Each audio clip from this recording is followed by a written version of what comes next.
Ils s'équipent pour aller jumper. Les échasses urbaines commencent tout juste à être à la mode. Elles ont fait leur apparition il y a 6 ans en France.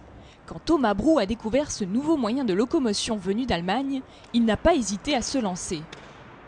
Donc en surfant pas mal sur le net, je suis tombé sur les échasses urbaines. Évidemment, ça m'a tout de suite intrigué et il a fallu tout de suite que j'aille essayer. Et j'ai pris contact avec une entreprise qui est dans le Nord pour faire un essai. Et du coup, après l'essai, je me suis dit qu'il fallait que j'apporte ça aussi en Haute-Normandie car les sensations que j'ai eues dans un premier temps étaient vraiment très sympas. Aujourd'hui, Thomas est auto-entrepreneur. Son entreprise, Normandie Jump. Il donne des cours individuels, mais aussi collectifs pour les centres aérés.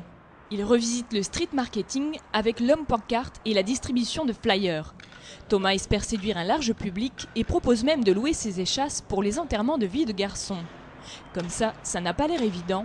Pourtant, à en croire les initiés, c'est plus simple que le roller. Donc au début, on s'assoit, il y a une personne qui nous tend les mains. On avance tout doucement, au fur et à mesure on lâche une main et au fur et à mesure, à un moment donné, on se retrouve à marcher tout seul. C'est vraiment très très rapide, au bout de 5 minutes, on arrive au moins à marcher tout seul. Et c'est vraiment beaucoup plus facile que des rollers, contrairement à ce qu'on pourrait penser par exemple. Un sport qui offre de nouvelles sensations. Honnêtement, moi je connaissais vraiment pas du tout et ce qui m'attirait c'est la nouveauté. On m'a proposé d'essayer une après-midi et je me suis dit pourquoi pas. Donc j'ai essayé, ça m'a assez plu, j'aime beaucoup au niveau du rebond en fait. Ça donne des sensations de liberté, c'est vachement facile d'utilisation et voilà, c'est vachement sympa. Seul bémol, les échasses ne se pratiquent que par temps sec. Et pensez bien sûr aux protections.